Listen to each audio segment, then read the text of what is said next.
First of all, I believe that we should take the American president seriously when he says that he wants Greenland. But I also want to make it clear that if the USA chooses to attack another NATO country militarily, then everything stops. That includes our NATO membership and thus the security that has been established since the end of World War II. A number of European leaders have hit back at United States President Donald Trump's repeated calls for the U.S. to take over Greenland, as reverberations from Washington's military attack on Venezuela and the abduction of its leader are felt across the globe. 7 European leaders, including French President Emmanuel Macron, German Chancellor Friedrich Merz, and United Kingdom Prime Minister Keir Starmer, issued a joint statement saying the mineral-rich Arctic island belongs to its people. Separately, Denmark's Prime Minister Mette Frederiksen has warned that any bid by the U.S. to take over Greenland will result in the end of the NATO military alliance. First of all, I believe that we should take the American president seriously when he says that he wants Greenland. But I also want to make it clear that if the USA chooses to attack another NATO country militarily, then everything stops. That includes our NATO membership and thus the security that has been established since the end of World War II. But is there a small part of you that thinks everything could actually come to an end with this president? I do everything I can to prevent that. I believe in democracy and I believe in the international rules of the game. Of course, I also believe that you don't change borders by force in any way whatsoever. That is not only the position of Denmark and the Danish realm, fortunately, it is also Europe's. And that is why I also hope people notice once again the strong European support we are receiving. I agree that it is important to have security, peace, and safety in the Arctic region. That is, after all, why we are part of NATO. Greenland is also a member of NATO. It is a shared responsibility for the Arctic states, including the kingdom, and to ensure that there is security, peace, and freedom in the Arctic region. But Denmark has always been a good ally to the United States. We want to continue to be that. However, I also have to address some of the things being said by the American side. And of course, we will not accept a situation where we or Greenland are threatened in this way. Frederiksen made the comments following U.S. President Donald Trump's latest calls for the Arctic territory to come under direct U.S. control. And on Greenland, On Greenland now? yeah, on Greenland. How did we come up to Greenland? So, do you expect to take an action against Greenland? Well, I don't want to talk about Greenland. Let's talk about Venezuela, Russia, Ukraine, and we'll worry about Greenland in about 2 months. Let's talk about Greenland in 20 days. On Venezuela, we talk so much about energy. By the way, I will say this about Greenland. We need Greenland from a national security situation. It's so strategic. Right now, Greenland is covered with Russian and Chinese ships all over the place.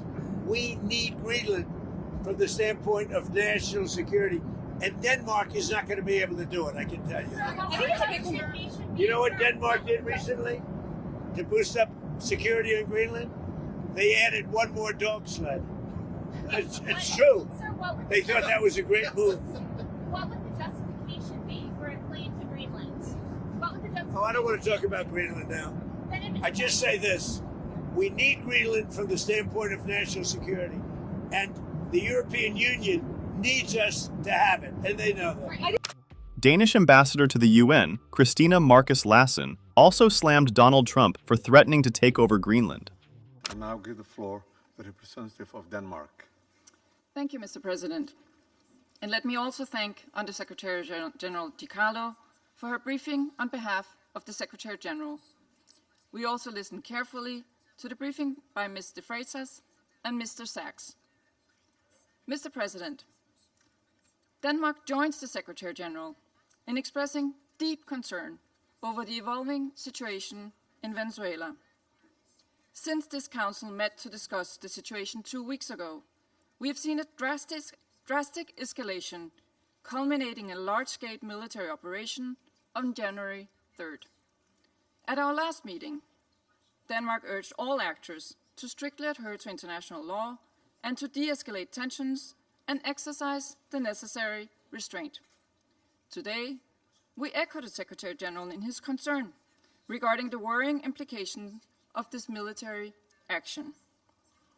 Independent of the situation in Venezuela, these developments constitute a dangerous precedent.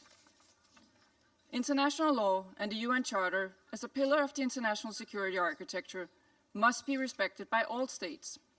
Denmark recalls the foundational principle of international law that forbids states from threatening or using force against another state's territorial integrity and political independence. This imperative is enshrined in Article 2, Paragraph 4 of the UN Charter. Members of the UN Security Council have a special responsibility to uphold these principles. The principles of sovereignty, political independence, and territorial integrity must be respected. The inviolability of borders is not up for negotiation. These are universal, sacrosanct principles enshrined in international law. They apply everywhere.